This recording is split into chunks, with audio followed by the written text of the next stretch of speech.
সশস্ত্র বাহিনী দিবসে হাসনাত আবদুল্লাহ ও মাওলানা মামুনুল হকের সঙ্গে খোশগল্প হয়। এ সময় জামায়াতের আমির ডাক্তার শফিকুর রহমান, সার্জিস আলম মির্জা আব্বাস ও লেবার পার্টির চেয়ারম্যান মোস্তাফিজুর রহমান ইরান ছিলেন। খোশগল্পে হাসনাতের কপালে থাকা দাগের প্রসঙ্গও উঠে আসে।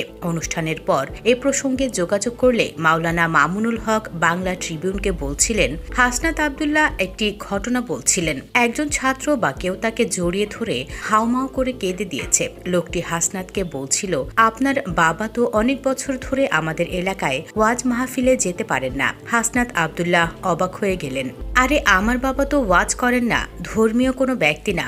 তখন ওই ব্যক্তি বলল, আপনি মামুনুল হক সাহেবের ছেলে না? শুনে হাসনাত বলল, না, আমি ওনার ছেলে হতে যাব কেন?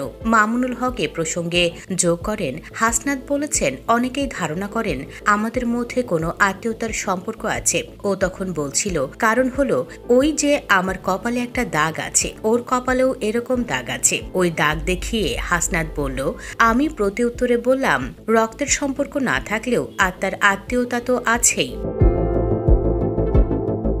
বিএনপির চেয়ারপারসন খালেদা জিয়ার সঙ্গে হালকা মতবিনিময় করেন মামুনুল হক। অনুষ্ঠানে এবি পার্টির মজিবুর রহমান মঞ্জু, গণ অধিকার পরিষদের সভাপতি নুরুল হক সহ আরও অনেকে অংশগ্রহণ করেন। প্রসঙ্গত, বিএনপির চেয়ারপারসন বেগম খালেদা জিয়া 2018 সালের 8 ফেব্রুয়ারি দুদকের একটি মামলার রায়ে কারাগারে যাওয়ার পর বৃহস্পতিবার 21 নভেম্বর প্রথম প্রকাশ্যে অনুষ্ঠানে এলেন। এর আগে 2012 সালে সশস্ত্র বাহিনীর দিবসে অংশগ্রহণ করেন। সেই অনুষ্ঠানে সাবেক প্রধানমন্ত্রী শেখ হাসিনা থাকলেও তাদের দুইজনের মধ্যে কোনো আলাপ হয়নি। খালেদা জিয়ার উপস্থিতি নিয়ে তার দলের মহাসচিব মির্জা ফখরুল ইসলাম আলমগীর অভিযোগ করেন, 12 বছর পরিকল্পিতভাবে তাকে দেশের সবচেয়ে দেশপ্রেমিক বাহিনী সেনাবাহিনী থেকে দূরে সরিয়ে রাখা হয়েছে।